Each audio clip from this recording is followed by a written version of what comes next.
Assalamualaikum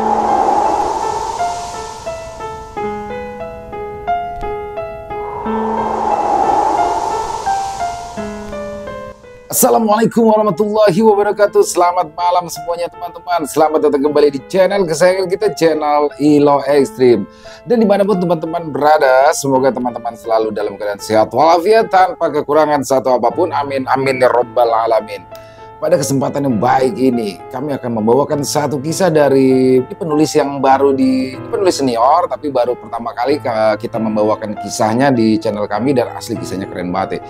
Kisah dari Bang Hendrik Rowin. Wah, Bang Hendrik Rowin salah satu penulis asal Indramayu. Dan sebelum kita masuk ke dalam kisahnya, kami ingin mengucapkan rasa terima kasih kami kepada teman-teman yang sudah selalu setia mendukung channel kami, kepada seluruh teman-teman yang sudah selalu hadir di setiap harinya. Karena kehadiran teman-temanlah kami selalu tambah bersemangat berkarya di setiap harinya. Dan gak pakai lama-lama lagi, langsung aja kita masuk ke dalam kisahnya. Mode horror on. Misteri malam pertama tanpa darah.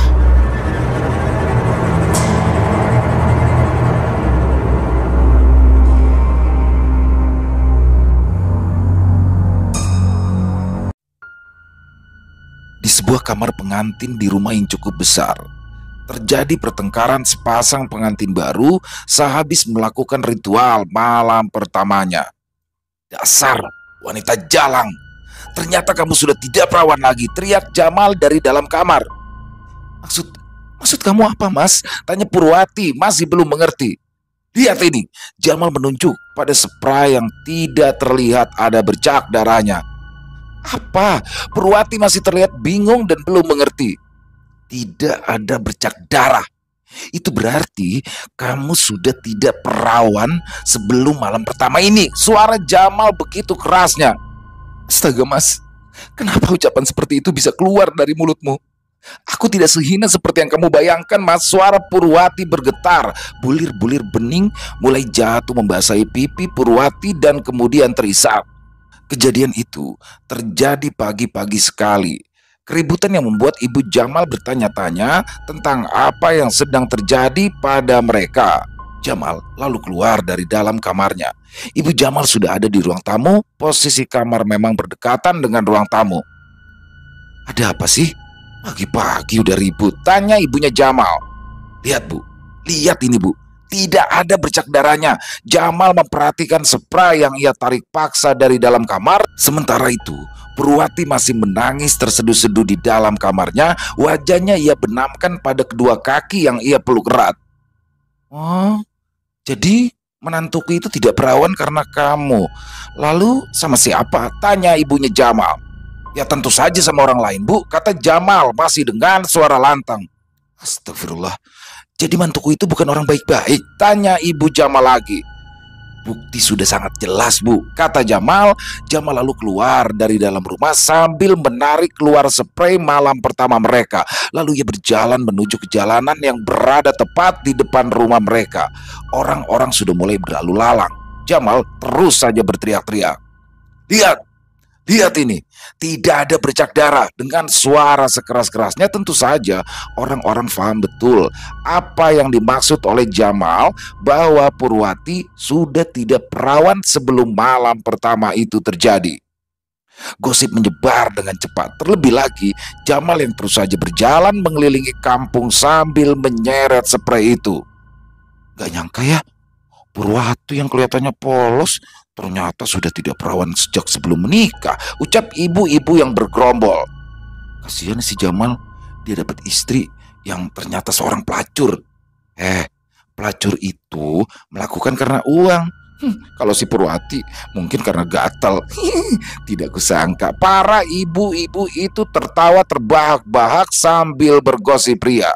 Jamal terus saja berkeliling kampung sambil berteriak-teriak. Spray itu akan ia tunjukkan pada semua orang yang berpapasan dengannya. Sementara itu, di rumah keluarga Jamal, Purwati sedang menjadi bulan-bulanan dari ibunya Jamal. "Dasar gak tahu diri, aku nyesel jadiin kamu menantu. Cepat pergi dari rumah ini. Aku sudah tidak sudi satu rumah dengan seorang pezina. Usir Ibu Jamal. Purwati duduk bersimpuh, meminta maaf dan ingin memberikan penjelasan, namun Ibunda Jamal tentu saja tidak akan percaya begitu saja. Sungguh, Bu, aku tidak pernah sekalipun tidur dengan pria manapun selain Mas Jamal. Purwati berucap dengan nada memelas. Omong kosong. Cepat pergi dari rumah ini, usir Ibunda Jamal. Purwati pun lalu keluar dari rumah itu dengan pakaian dan rambut yang masih acak-acakan. Selanjutnya, di sepanjang jalan, mata-mata warga seolah mengejek dan mengutuk. Pandangan mata Purwati kosong. Ia berjalan seolah tanpa jiwa. Rumah orang tua Purwati berada di ujung kampung. Purwati sudah sampai di rumah kedua orang tuanya sedari tadi, sembari membawa tangisan yang ia bawa dari rumah keluarga Jamal. Tentu saja, kedua orang tua Purwati bingung bukan kepalang. Ada apa, Tondo? Tanya ibu Purwati.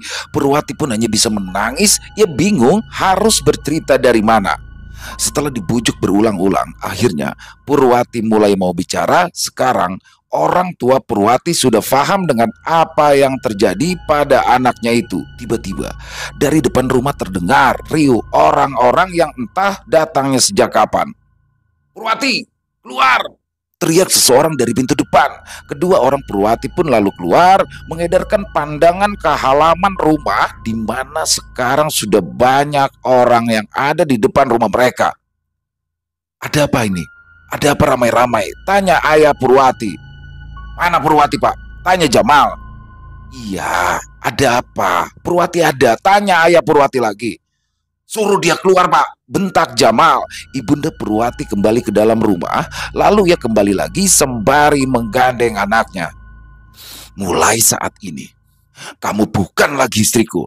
Aku ceraikan kamu saat ini juga, teriak Jamal. Mas, tolong mas, tolong percaya sama aku. Kamu itu suamiku. Siapa lagi kalau bukan kamu yang akan percaya sama aku, ucap Purwati terseduh-seduh. Ya justru aku adalah orang yang paling tidak percaya lagi sama kamu, teriak Jamal lagi. Tolong mas, percaya, kali ini saja mas. Jamal tak menggubris sedikit pun, ia langsung pulang tanpa berpamitan sama sekali. Warga pun lalu membubarkan diri pulang ke rumah masing-masing. Purwati langsung berlari masuk ke dalam kamarnya. Purwati terus menangis di dalam kamarnya. Ia sama sekali tidak menyangka jika nasibnya akan berakhir seperti ini. Kebahagiaan seolah-olah tercabut secara paksa hanya dalam sekejap. Duk, buka pintunya ya, bujuk ibu Purwati sembari menahan tangis. Tadi jawaban hanya isak tangis yang sedari tadi terdengar dari dalam kamar. Duk, bapakmu itu mau ngomong sebentar, Duk, kata ibu Purwati lagi, dan kini tangisan sudah tidak bisa lagi ia tahan. Purwati bangun dari atas kasur, kemudian berjalan ke arah pintu untuk membukanya. Mata Purwati begitu sembab. Ayah Purwati masuk ke dalam kamar, ibu Purwati kemudian menyusul di belakangnya. Ayah Purwati duduk di samping anaknya di pinggiran kasur, sementara ibunya hanya berdiri. Duk, kenapa kamu sampai tega mencoreng muka bapak? Apakah selama ini masih kurang didikan kami untukmu? Ada rasa kecewa dari setiap kata-kata ayahnya itu. Sementara itu, ibu Purwati hanya bisa menangis dan terus menangis. Bapak dan ibu sudah mendidik Purwati dengan baik. Purwati tidak mungkin melakukan hal-hal yang dilarang agama. Bapak harusnya percaya. Purwati terisak-isak. Sebenarnya bapak itu mau percaya, tapi bukti sudah sangat jelas. Kamu sudah tidak perawan lagi sebelum malam pertama itu terjadi. Pak, yang Purwati harapkan itu percaya sama Purwati. Sebab suami Purwati sendiri sudah tidak mau percaya dan memfitnah Purwati dengan sangat kejam. Tangisan Purwati semakin kencang dan menjadi-jadi. Bapak tahu sendiri, Purwati itu kan jangankan punya pacar, Pak. Keluar rumah saja dia tidak pernah, kecuali sama kita, sahut ibunda Purwati. Sang ibu akhirnya mencoba menenangkan Purwati. Ia tak tega buah hati yang sudah ia kandung selama 9 bulan menjadi cemoohan orang-orang. Ya tapi bisa saja, Bu. Bisa saja ketika kita tidak ada di rumah, Purwati melakukan dengan orang lain. Ayah Purwati semakin tidak percaya dengan anaknya sendiri. Apa Bapak nggak percaya sama anak sendiri? Tanya Ibunda Purwati dengan suara yang mulai meninggi. Sekarang tidak. Dia sudah merusak nama baik keluarga kita, Bu. Tangan ayah Purwati menggebrak kasur. Sumpah, Pak. Demi Tuhan. Demi Tuhan, Pak. Suara Purwati begitu lirih. Sekarang coba kamu sebutkan pria mana yang sudah tidur dengan kamu. Bapak akan paksa dia untuk bertanggung jawab. Ayah Purwati terus mendesak.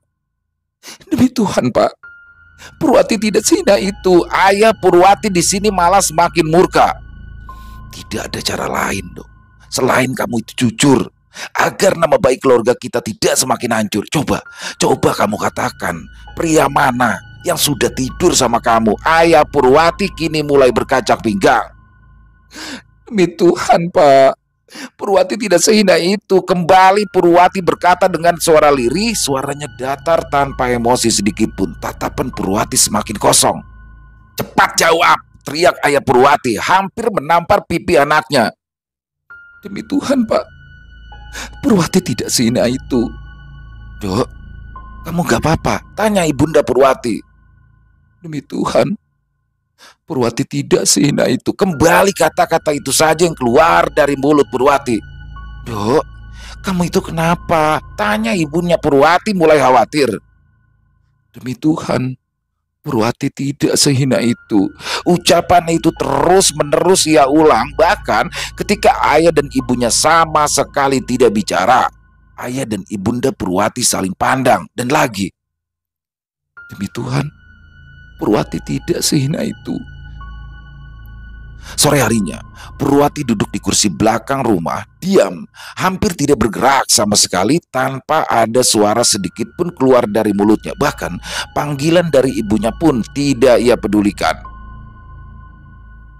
Dok, masuk yuk, makan dulu, panggil ibunya dari dapur. Purwati tidak menjawab, malah ia justru terkekeh. Kemudian dalam sekejap wajahnya berubah menjadi murung kembali. Dok, ayo masuk. Sudah mau waktu maghrib, kata sang ibu mendekati anaknya dengan ramah. Akan tetapi Purwati tidak merespon sedikit pun. Ibu Purwati membelai rambut anaknya dengan tulus. Seketika Purwati menoleh dan mendelik. Demi Tuhan, Purwati tidak sehina itu, teriak Purwati geram. Duk, ini ibu nak. Ibu Purwati menyeka air matanya yang begitu saja jatuh. Purwati memundurkan kepalanya, lalu ia memicingkan mata. Demi Tuhan, Bu, Purwati tidak sehina itu. Akhirnya kesadaran Purwati perlahan kembali. Iya, ibu percaya, Dok. Ibu Purwati kembali membelai rambut anaknya. Purwati kembali memalingkan wajah, menatap kosong pohon-pohon yang ada di belakang rumahnya. Ayo, kita masuk dulu. Sudah mau maghrib. Aku masih ingin di sini, Bu. Ya sudah, pokoknya kalau sudah azan, kamu masuk ya. Harus masuk, kata Ibunda Purwati sembari tersenyum. Meski ia tersenyum, sesungguhnya ada rasa pilu di lubuk hatinya yang paling dalam. Tapi kembali tak ada jawaban dari Purwati. Ibunda Purwati pun kembali masuk ke dalam rumah. Suara azan maghrib terdengar dari jauh. Ayah Purwati pulang ke rumah dengan perasaan penuh emosi. Sial, semua orang sekarang tidak ada yang mau bicara sama bapak. Mata orang-orang itu seakan melihat bapak ini orang yang sangat hina. Yang sabar toh, Pak. Ini ujian dari Tuhan. Ibu Purwati mencoba menenangkan suaminya. Gara-gara anak sialan itu apes. Dosa apa kita sampai punya anak seperti itu, Bu? Pak, jangan ngomong seperti itu. Bagaimanapun juga, Purwati itu anak kita satu-satunya. Ibunda Purwati tidak terima dengan ucapan suaminya. Mungkin memelihara anak anjing jauh lebih berguna. Kalimat itu dengan mudahnya keluar dari mulut ayah Purwati. Prang! Terdengar suara piring pecah karena dibanting. Pak, kalau bapak memang sudah tidak lagi menganggap Purwati sebagai anak, ya tidak apa-apa. Tapi jangan sekali-kali menghina anakku. Anak yang sudah aku kandung selama 9 bulan. Emosi ibu Purwati mulai tidak bisa ditahan lagi. Oh iya, memang dia bukan anak bapak lagi. Dah sudi aku punya anak yang hanya bisa membuat malu keluarga. Kedua orang tua Purwati tidak menyadari jika anaknya sudah berdiri di dekat mereka sedari tadi. Ayah Purwati yang menyadari hal itu membuat emosinya semakin memuncak. Sini kamu, anak sialan, panggil ayah Purwati. Purwati hanya mematung. Ayah Purwati segera mendekat, menjambak Purwati, kemudian menyeretnya masuk ke dalam kamar. Ibu Purwati yang mencoba menolong anaknya itu tak kuasa melawan tenaga seorang laki-laki. Ibunda Purwati jatuh terdorong oleh suaminya. Kepalanya terpentok sisi meja, darah sedikit mengucur. Ibunda Purwati memegangi kepalanya. Jangan coba-coba membela anak sialan ini, ancam ayah Purwati. Ayah Purwati pun lalu mengunci pintu kamar anaknya dari luar. Ia kembali pergi dari rumah. Malam semakin larut. Purwati masih belum makan dan tidur sejak kejadian itu terjadi. Mental Purwati semakin tidak baik-baik saja setelah dipermalukan oleh keluarga Jamal, dan kini ayah kandungnya sendiri memperlakukan Purwati seperti layaknya sampah. Purwati semakin depresi. Di dalam kamar, Purwati melihat seutas tambang bekas ayunan adiknya yang meninggal dunia sejak masih bayi. Seharusnya Purwati ini memiliki adik. Seandainya saja waktu itu sang ayah cepat bertindak membawa adiknya ke rumah sakit saat mengalami demam tinggi. Purwati sangat rindu pada adiknya. Ia sangat ingin bertemu dengan adiknya, namun dunia mereka kini telah berbeda. Brak! Terdengar suara pintu depan yang ditendang. Ayah Purwati pulang dalam keadaan mabuk. Ibunda Purwati yang mendengar suara tendangan pintu pun segera keluar dari dalam kamar.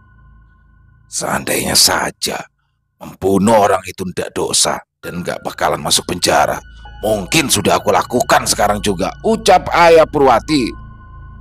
Maksud bapak apa toh? Bapak ingin membunuh Purwati? Ya, apa boleh buat. Jika aku membunuh Purwati, aku akan masuk penjara dan tidak lagi harus menanggung malu, seru ayah Purwati. Astagfirullah. Ya, ayah Purwati sudah sangat terpengaruh oleh alkohol. Ia bahkan sudah tidak bisa mengontrol dirinya sendiri. Ayah Purwati duduk di sofa ruang tamu bersandar. Seharusnya dia itu malu. Kalau tidak mau mati karena orang lain, ya setidaknya dia bisa mati sendiri. Hidup cuma bikin orang susah aja. Ayah Purwati terus saja meracau. Seharusnya yang malu itu kamu, Pak. Apakah ini sikap seorang ayah yang baik pada anaknya? Kata ibu Purwati merasa tidak terima. Dia bukan anakku lagi. Dia itu anak anjing. Sebab hanya anjing yang bebas berzina. Purwati yang mendengar perkataan itu merasakan sakit yang begitu perih di dalam hatinya. Ya, mungkin cara mematikan diri sendiri itu adalah dengan cara bunuh diri, gumam Purwati di dalam kamarnya. Purwati lalu berdiri. Ia mengambil tambang bekas ayunan lalu mengikatnya pada kayu di langit-langit kamarnya. Ia kini sudah berdiri di atas kursi meja riasnya tali, kemudian ia ikatkan pada lehernya. Purwati terus menangis terseduh-seduh. Tak ingin rasanya ia meninggalkan sang ibu yang sangat ia sayangi, namun dalam pikirannya inilah jalan terbaik satu-satunya agar tidak ada lagi orang yang menderita karenanya. Maafkan aku, Bu. Maafkan aku yang belum bisa membalas semua jasa-jasamu. Maafkan belum bisa membayar hutang air susu ibu. Selamat tinggal. Kaki Purwati sudah tidak lagi menginjak kursi, melayang, menendang-nendang udara. Lidahnya mulai menjulur. Nafas terakhirnya tertanggal dari tubuhnya. Di rumah Jamal, ia sedang kedatangan seorang sahabat. Sahabatnya itu bekerja di luar pulau. Kedatangannya itu sebenarnya untuk mengganti hutang waktu karena ia yang tidak bisa datang ketika Jamal melangsungkan pernikahan. Setelah berbincang-bincang cukup lama, sahabatnya itu akhirnya mengetahui tentang apa yang terjadi antara Jamal dan Purwati. Ya, menurutku kamu itu sudah keterlaluan, Mal. Seharusnya kamu cukup menceraikannya saja. Tidak perlu mempermalukannya juga, kata sahabatnya. Alah, perempuan seperti itu wajib dipermalukan. Buat pelajaran perempuan-perempuan lain, Jamal memberikan alasan. Aku itu kenal baik siapa Purwati. Aku yakin dia itu perempuan baik-baik. Ibunya kan juga keturunan orang baik-baik. Meski ayahnya bukan orang baik kan? Ya tentu saja sifatnya itu menurun pada anaknya. Tapi Purwati itu baik seperti ibunya, Mal. Kembali sahabatnya mencoba meyakinkan. Hah, kamu itu cuma temannya. Aku ini mantan suaminya. Ya jadi aku lebih tahu dong, seru Jamal. Terserahlah. Keduanya kini saling diam, kembali fokus pada permainan yang sedang mereka mainkan. Setelah diam beberapa menit, sahabat Jamal kembali membuka obrolan. Mal, kalau menurutku sebaiknya kamu minta maaf sama Purwati. Ya berpisah boleh, tapi asal dengan cara baik-baik. Jangan dengan cara yang seperti ini. Yang dia lakukan pada keluargaku itu tidak baik. Nama baik keluargaku itu hancur. Tanpa terasa, nada bicara Jamal meninggi. Lalu bagaimana dengan nama baik keluarganya? Tanya sahabat Jamal. Ia melanjutkan. Apa kamu tidak memikirkan itu? Ya, itu karena ulah dia sendiri yang menyepelekan arti dari keperawanan. Kalau memang benar dia masih perawan, bagaimana? Tanya sahabat Jamal lagi. Loh, bagaimana bisa? Itu udah ada buktinya. Tidak ada bercak darah. Tidak ada bercak darah yang keluar bukan berarti dia sudah tidak perawan. Masa kamu gak ngerti sih soal ini? Loh, terus Jamal di sini balik bertanya. Coba aja cek. Coba cek di Google kalau kamu emang gak percaya. Buat apa? Tanya Jamal yang tentu saja sama sekali tidak tertarik. Ya enggak, coba cek dulu deh. Jamal pun mulai mencari informasi di Google, bukan karena rasa penasaran, tetapi hanya sekedar menghargai sahabatnya itu. Jamal mulai fokus membaca satu persatu artikel yang ada di internet. Untuk sementara, permainan dengan sahabatnya itu berhenti sejenak. Setelah beberapa lama, waduh, benar ya, Jamal mulai menggaruk-garuk kepalanya yang tidak gatal. Ya kan? Sahabatnya tersenyum. Terus gimana ini? Tanya Jamal bingung. Aku harus gimana? Kamu datang aja ke rumahnya, lalu minta maaf. Aku malu. Malu karena apa? Sahabat Jamal terlihat kesal. Entahlah, tapi jujur, sekarang kok aku mulai nyesel yo. Sudah, minta maaf sekarang, sebelum terlambat. Jamal memalingkan pandangannya ke arah jalan. Ia seolah seperti sedang berpikir keras. Kamu mau gak nganterin aku? Tanya Jamal tiba-tiba. Jamal gak berani datang sendiri? Tanya sahabat Jamal dengan nada sedikit mengejek. Kamu anterin aku ya, besok pagi. Jamal terus memelas. Ya, makasih. Kedua sahabat itu pun lalu kembali melanjutkan permainan caturnya. Malam itu mereka berdua bergadang sembari mengingat masa-masa ketika mereka dulu masih remaja. Jam berapa nih? Tanya sahabatnya. Jam 3. Pantesan sepi. Udara malam mulai berhembus semakin dingin, seakan menembus sampai ke tulang-tulang mereka. Kamu merinding gak? Tanya Jamal. Lolongan anjing terdengar saling bersautan. Suara-suara gagak mulai terdengar, sayup-sayup di ujung sana. Semua terjadi seperti seolah datangnya sebuah pertanda. Apa ya? Gumam Jamal. Pagi-pagi sekali, Jamal dan sahabatnya itu menuju ke rumah Purwati. Assalamualaikum, ucap sahabat Jamal. Jamal terlihat malu. Wajahnya sedikit ia tundukkan, tidak setegak saat ia mempermalukan Purwati. Waalaikumsalam, jawab Ibu Purwati. Melihat Jamal ada di depannya, Ibu Purwati pun ikut menunduk. Ia merasa sangat malu. Maaf Bu, Purwatinya ada? Tanya sahabat Jamal. Ada. Ibu Purwati menjawab sedikit tergagap. Boleh ketemu Bu? Tanya sahabat Jamal lagi. Tapi Ibu Purwati terlihat ragu-ragu. Siapa Bu? Teriak ayah Purwati yang terbangun. Ibu Purwati segera masuk. Di depan ada Jamal. Jamal? Ayah Purwati terlihat kesal. Jadi gimana? Tanya Ibunda Purwati. Sama siapa dia datang? Tanya ayah Purwati. Udah tahu, pakai jaket. Polisi. Ayah Purwati terlihat was-was. Sepertinya, aduh, apalagi nih? Kedua orang tua Purwati pun kembali menemui kedua tamunya itu. Ada apa? Tanya ayah Purwati.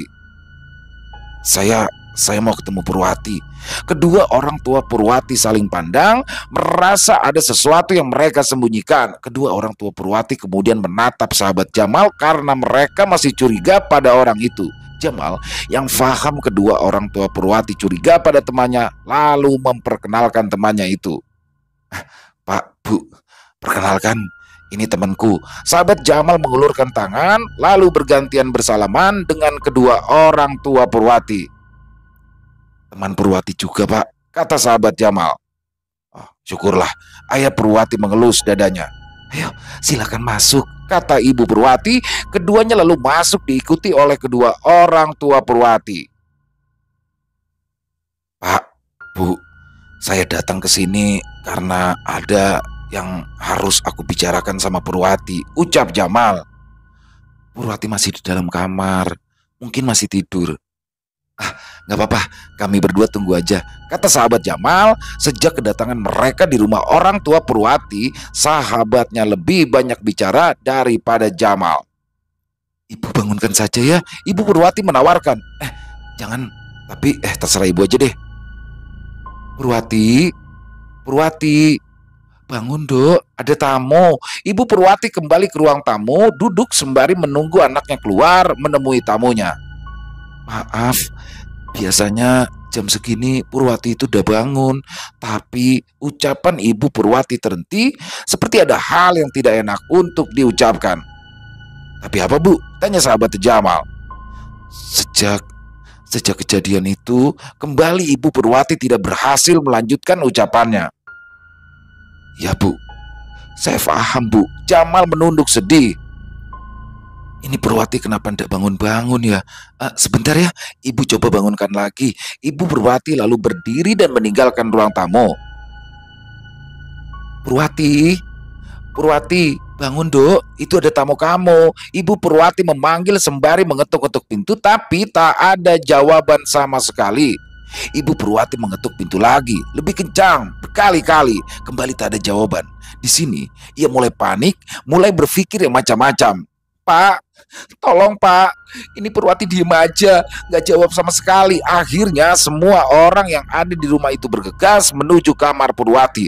Semua orang mengetuk pintu secara bergantian, tapi tetap saja tidak ada jawaban. Jalan terakhir adalah mendobrak pintu itu.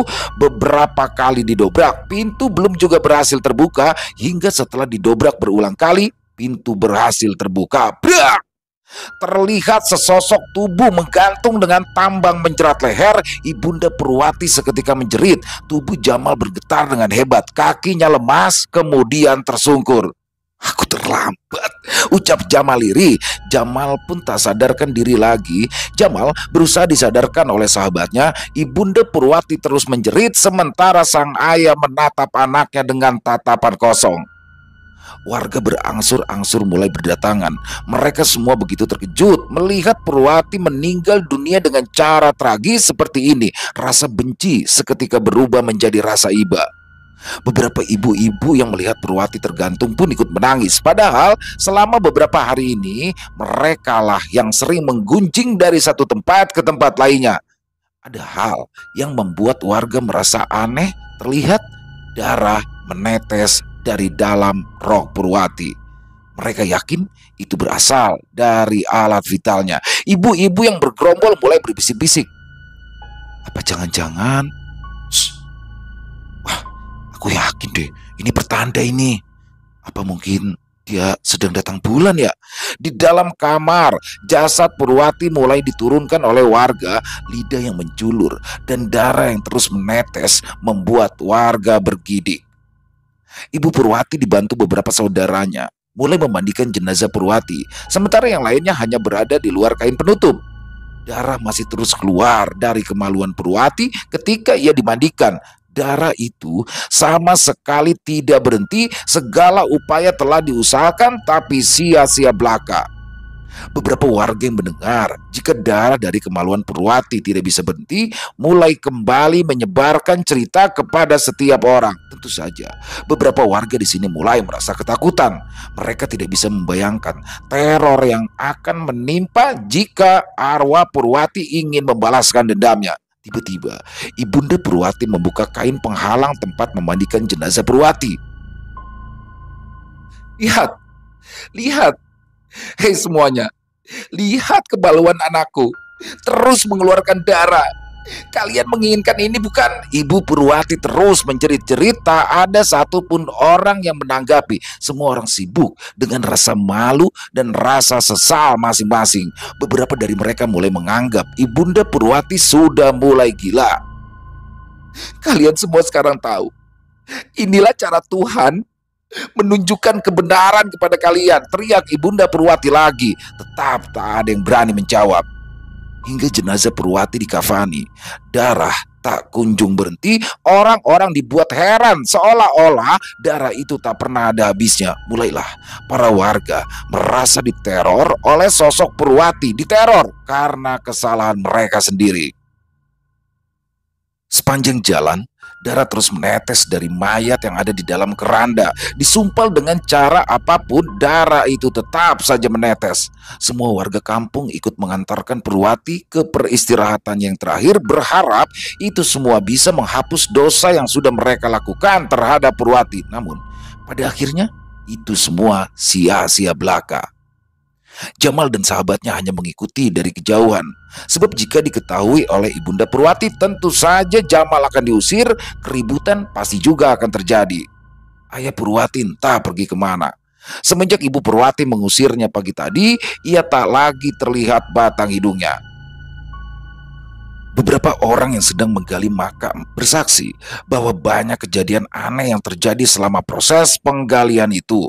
Burung gagak yang terus saja terbang di antara pohon-pohon di sekitaran liang lahat, gerimis yang hanya turun di area pemakaman, hingga ular berbisa yang selalu muncul mengganggu para penggali kubur. Akan tetapi, didasari rasa bersalah, mereka bertekad untuk menyelesaikan tugasnya demi kata maaf dari Purwati yang telah tiada.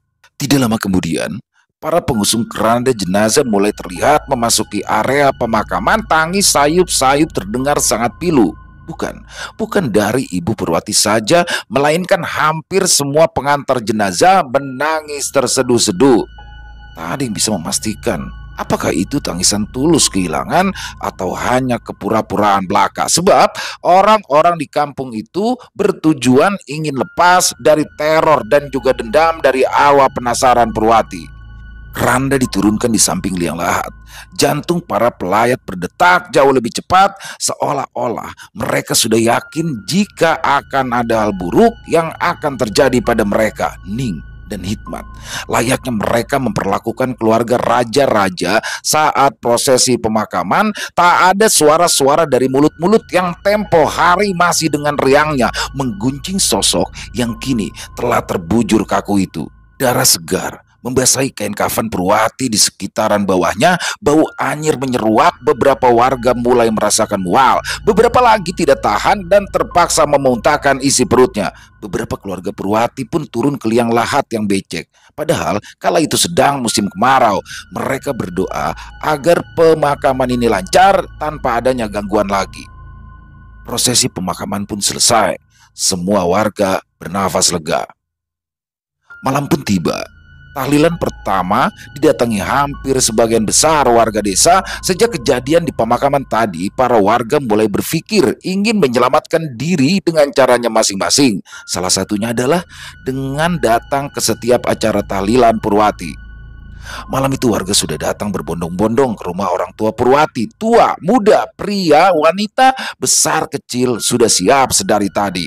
Beberapa warga sering menatap lekat-lekat kamar Purwati, seakan-akan mereka merasa akan ada kejutan dari dalam kamar itu. Bulu kuduk mereka dibuat meremang sejak memasuki rumah itu. Doa-doa mulai dibaca secara bersama-sama oleh warga yang hadir, dipimpin oleh seorang ustadz. Ayah Purwati terlihat celingukan ke sana kemari, entah apa yang ia cari. Beberapa saat kemudian, acara tahlilan pun selesai. Teror yang ditakuti oleh warga ternyata tidak terjadi. Warga pun sangat bersyukur. Alhamdulillah ya, gak terjadi apa-apa, bisik salah satu warga. Iya, Saya tuh udah deg-degan sejak tadi, jawab temannya. Warga mendapat bingkisan dari tuan rumah. Ala kadarnya, bingkisan itu dibungkus dalam plastik kresek hitam. Tapi isinya yang pasti biasanya adalah makanan kecil atau bahkan daging. Ayah Purwati masih berada di rumah itu, sementara warga yang tahlilan dan ibu-ibu yang membantu di dapur sudah pulang ke rumahnya masing-masing. Ketika Ayah Purwati ingin keluar dari rumah itu, tiba-tiba saja pintu depan tertutup dengan keras. Posisinya sekarang ada di ruang tamu. Ibu Purwati meninggalkan suaminya begitu saja, berjalan dengan mata lurus ke depan dengan tatapan kosong. Ia hendak masuk ke dalam kamar. Pintu kamar tersebut terbuka dengan sendirinya. Ayah Purwati di sini mulai panik. Lampu mulai berkedip-kedip. Terdengar suara pintu terbuka. Ayah Purwati menengok ke arah samping. Di mana kamar Purwati berada, kamar Purwati yang tadinya tertutup kini perlahan-lahan mulai terbuka. Pencahayaan kamar Purwati remang-remang, namun Ayah Purwati masih bisa sedikit melihat sesosok wanita yang mulai menaiki kursi lalu meraih seutas tambang yang tergantung lalu dililitkan ke lehernya sendiri. Sejurus kemudian wanita itu melompat dari kursinya, kakinya menendang-nendang udara, lidahnya menjulur, matanya melotot. Ayah Purwati terpaku di tempatnya berdiri. Tiba-tiba saja terdengar suara yang Ayah Purwati kenal. Demi Tuhan, Purwati tidak sehina itu, katanya lirih. Purwati, Purwati. Ayah Purwati tergagap, keringat mulai menetes dengan deras. Mata Ayah Purwati masih melihat adegan di mana anaknya melakukan aksi bundir waktu itu. Demi Tuhan, Purwati tidak sehina itu. Tiba-tiba wanita itu tersenyum, tertawa, dan kemudian menghilang. Ayah Purwati tidak bisa pingsan selamanya. Ia tidak akan bisa pingsan ketika sosok Purwati mendatanginya. Di rumahnya masing-masing, warga mulai membuka bingkisan tahlilan hari pertama atas meninggal dunianya Purwati. Setelah dibuka, betapa terkejutnya mereka. Terlihat belatung penuh darah tersaji di hadapan semua. Mata mereka terbelalak. Tiba-tiba saja bau amis menyeruak. Sontak bungkusan itu mereka lempar sejauh mungkin dan tersentak ke belakang. Mereka bergidik lalu terperangah hingga beberapa detik mencoba memahami apa yang sebenarnya terjadi. Apa? Tanya si istri. Gak tahu.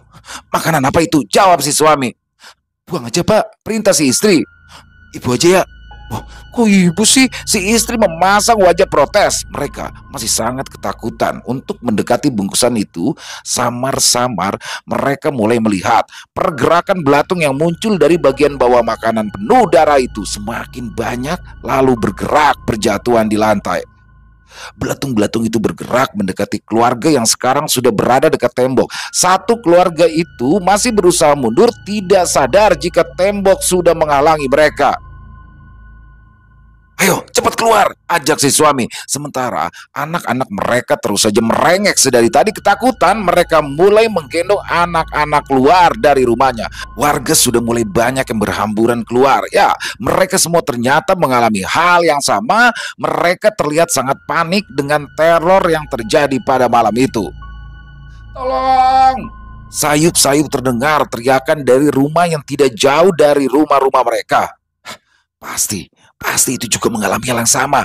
Tentu saja mereka semua menebak hal tersebut juga terjadi pada semua warga yang mendapatkan bingkisan tahlilan atas meninggalnya Purwati. Teror akhirnya terjadi juga pada kita semua. Wajah-wajah frustasi dan menyesal mendominasi orang-orang yang sedang ketakutan itu. Tak tahu lagi apa yang harus mereka lakukan, seakan jalan keluar tidak pernah tercipta di dunia ini. Ada yang bisa manggil Pak RT atau Pak Ustadz? Tanya salah satu warga. Wah, aku nggak mau, nanti ketemu Purwati di jalan. Aduh, lalu siapa yang akan manggil Pak RT dan Pak Ustadz? Tunggu aja. Sementara itu di tempat lain, beberapa warga masih dalam perjalanan pulang. Jalan yang mereka lalui minim akan penerangan. Ketiga warga pulang sembari mengobrol tentang kisah hidup Purwati. Angin mulai berhembus tidak seperti biasanya. Daun-daun kering mulai berterbangan ke sana kemari. Mereka mulai memikirkan yang tidak-tidak. Mereka sampai di sebuah jalan setapak. Tatkala berdiri sesosok wanita dengan gaun pengantin dengan rambut panjang menutupi wajahnya, mereka bertiga seketika menghentikan langkahnya lalu menatap lekat-lekat sosok di depannya dengan ragu-ragu. Dari bagian depan gaun pengantin, tepat di bagian kemaluannya terlihat begitu banyak sekali bercak darah. Tali tambang juga masih mengikat erat di lehernya. Mereka mematung, tak tahu apa yang harus mereka lakukan. Kalian? Kalian ingin melihat darah kan dari kemaluanku? Tanya sosok itu. Mereka tidak menjawab, sibuk dengan pikiran masing-masing. Jawab, ya atau tidak? Purwati tersenyum menyeringai. Setan! Teriak seseorang dengan tergagap. Kedua tangan Purwati memegang ujung tali tambangnya. Tolong lepaskan tali yang menjerat leherku. Suara itu begitu lirih. Sakit sekali. Tolong lepaskan tali ini. Pergi kau, teriak salah satu dari mereka. Kalian ingin mengusirku? Apa salahku? Tanya Purwati. Salah satu dari mereka mulai jatuh terduduk, sementara dua lainnya masih tetap mundur hingga kemudian tersandung dan terjatuh. Salah satu dari mereka masih ingat dengan Tuhan. Bismillahirrahmanirrahim. Sosok Purwati pun lenyap seketika dari pandangan mereka. Wangi bunga tercium di dalam kamar Jamal. Ia yang sedang tidur mulai merasa tidak nyaman. Ia bangun dari tidurnya, merasakan ada yang tidak biasa di sekitarnya. Jamal sedikit demi sedikit mulai mengumpulkan kesadarannya. Jamal terduduk, ia belum tahu betul wangi bunga itu datang dari mana. Di sekitaran rumahnya sama sekali tidak ada tumbuhan bunga. Jamal mulai mengedarkan pandangannya ke segala penjuru sudut kamar. Tidak ada siapa-siapa. Kain gorden dari jendela samping mulai bergoyang-goyang, padahal sama sekali tidak ada angin di kamar itu. Jendela mulai tersingkap. Pencahayaan di luar jendela remang-remang dari bohlam 5 watt. Jamal mulai menatap lekat-lekat ke arah jendela. Sesosok wajah perempuan terlihat di luar jendela. Rambutnya panjang menutupi wajahnya. Jamal tidak tahu itu siapa. Akan tetapi Jamal mulai menebak-nebak siapa sosok yang kini sedang menakut-takutinya. Purwati, gumam Jamal. Tiba-tiba saja sosok itu mengangguk. Padahal Jamal berbicara dengan sangat pelan. Tidak mungkin orang di luar rumah bisa mendengarnya. Boleh aku masuk? Tanya Purwanti. Suara itu seolah menggema di setiap sudut-sudut kamar Jamal. Tidak. Pergi dari sini, teriak Jamal. Kau juga ingin mengusirku, sama seperti warga lain. Sebegitukah bencinya kau padaku? Tanya Purwati terlihat sedih. Bukankah kau menginginkan malam pertama dengan bercak darah? Sosok itu tiba-tiba saja sudah berada di dalam kamar Jamal, berdiri di dekat jendela. Purwati mengangkat gaun pengantinnya dan dari bagian bawahnya mengeluarkan darah segar deras sekali. Ayo, kita lakukan malam pertama lagi, Mas. Aku berjanji akan mengeluarkan darah. Purwanti terseduh-seduh. Purwati kemudian menangis terisak seolah ia menyesal telah membuat suaminya kecewa di malam pertamanya. Purwati masih tetap mengangkat bagian depan gaun pengantinnya lalu berjalan mendekati Jamal yang sedang duduk di sisi ranjang. Maafkan aku bila telah mengecewakanku, Mas.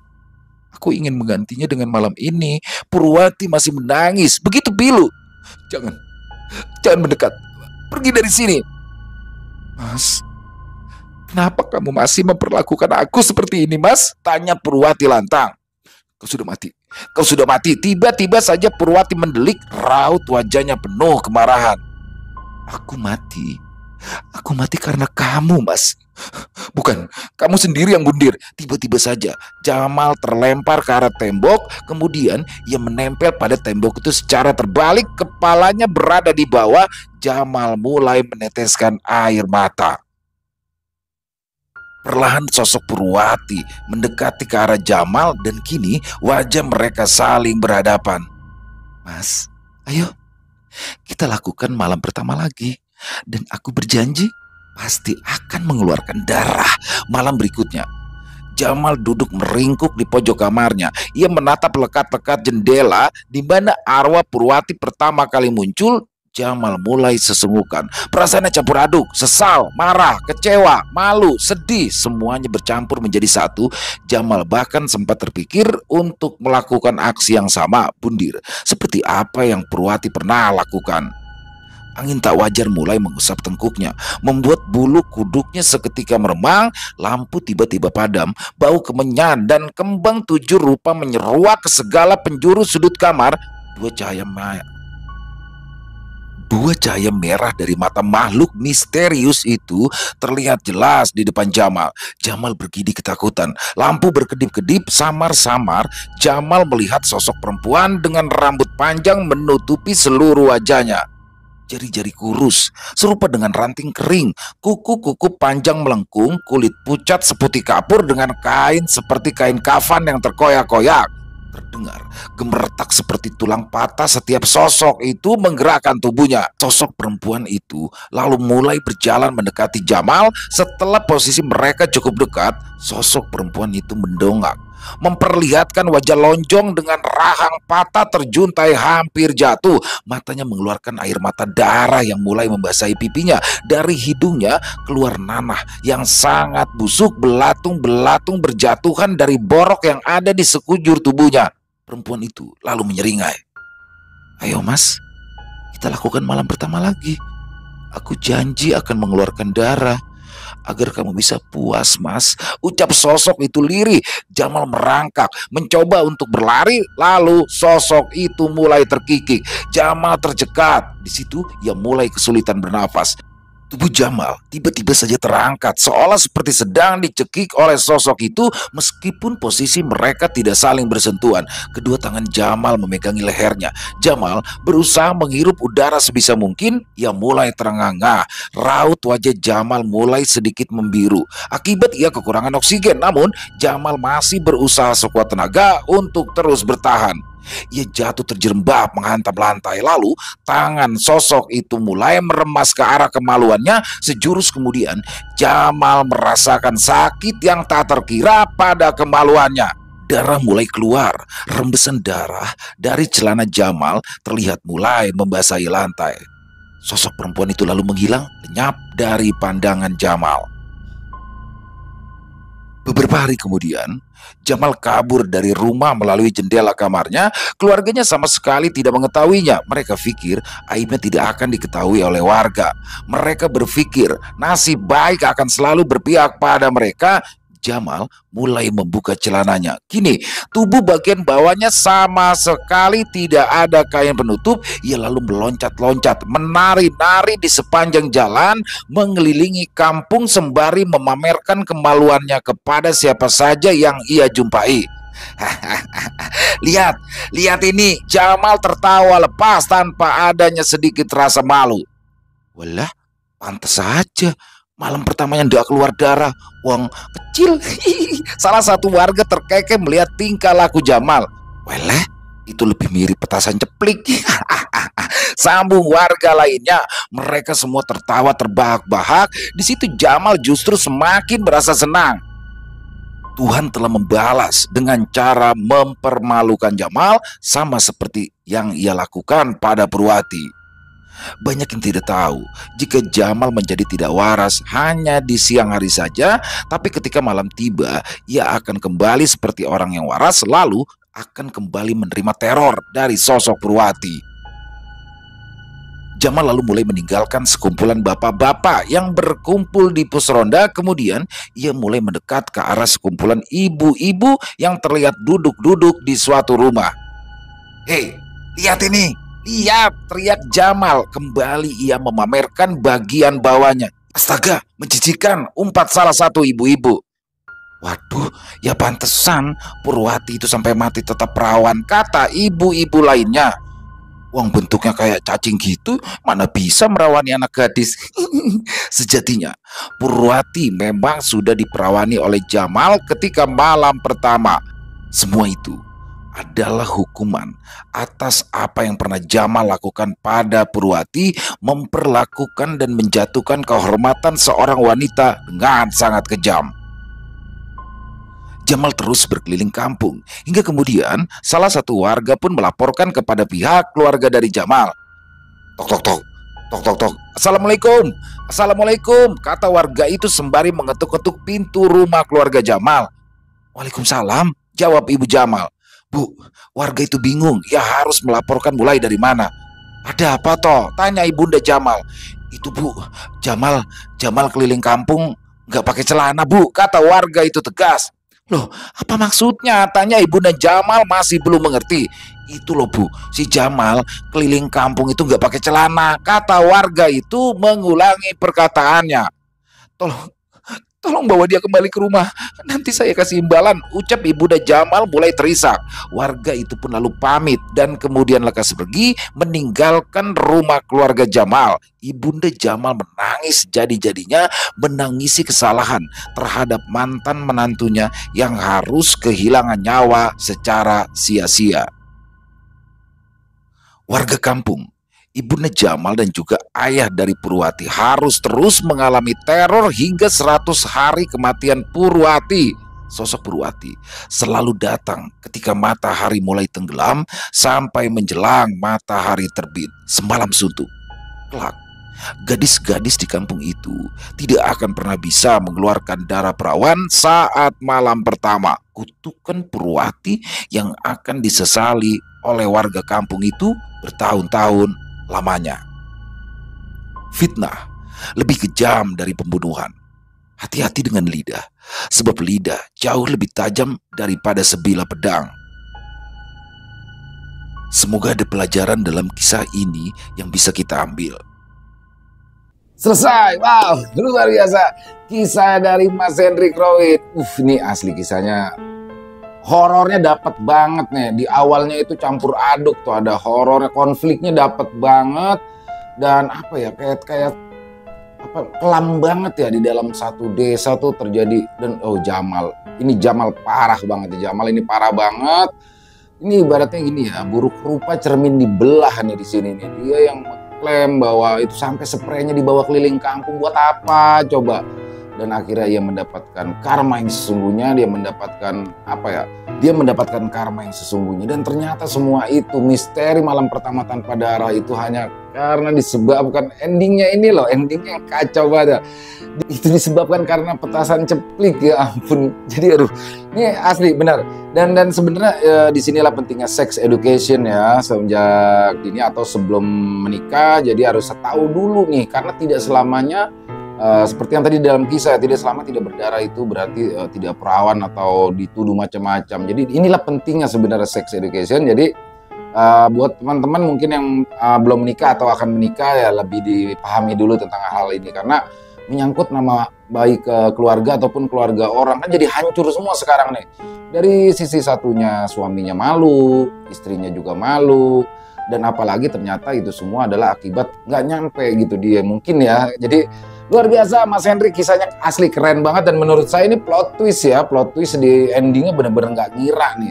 Jadi saya juga kayak nunggu-nunggu apa sih penyebabnya nggak berdarah itu, ternyata itu.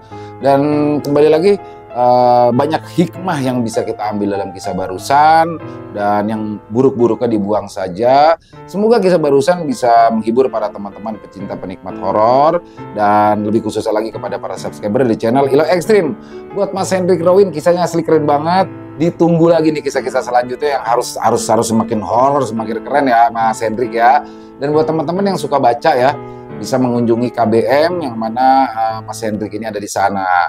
Dan silakan buat teman-teman mungkin yang punya komentar lain, punya pendapat lain, bisa menuliskan di kolom komentar ataupun hanya sekedar saling menyapa. Insya Allah kami akan balas satu persatu. Buat yang suka dengan video, bisa diklik tombol like-nya, tombol jempolnya, atau bisa juga ya di-share link videonya ke teman-teman yang lain agar juga ikut terhibur. Dan buat teman-teman yang mungkin baru bergabung atau yang sudah lama bergabung ternyata belum subscribe, yuk diklik tombol merah subscribe-nya. Jangan lupa lonceng notifikasinya dinyalakan agar teman-teman selalu mendapatkan notifikasi dari konten-konten yang akan kami upload selanjutnya. Buat teman-teman mungkin yang punya kisah horor misteri yang apabila mungkin berkenan dibawakan di channel kami, silakan bisa mengirimkan ke nomor telepon yang ada di sini, dan bebas ya, dalam bentuk tulisan boleh, dalam bentuk audio boleh, senyamannya teman-teman aja. Untuk yang sudah mengirimkan kisah kami ucapkan terima kasih. Untuk yang sudah mengirimkan kisah tapi belum dibawakan, harap bersabar karena harus melewati proses penggarapan terlebih dahulu. Dan di akhir kata, Saya Ilo mengucapkan permohonan maaf apabila mungkin dalam pembawaan kisahnya barusan ada kata-kata saya yang salah ataupun ada kata-kata saya yang kurang berkenan. Saya mohon dibukakan pintu maaf yang seluas-luasnya. Dan sampai berjumpa lagi di konten-konten kami selanjutnya yang pasti tidak kalah ngerinya, yang pasti tidak kalah seramnya. Masih bersama saya Ilo di channel Ilo Extreme. Salam sehat, sukses selalu untuk kita semua. Jangan lupa bahagia, tapi jangan pura-pura bahagia. Wassalamualaikum warahmatullahi wabarakatuh.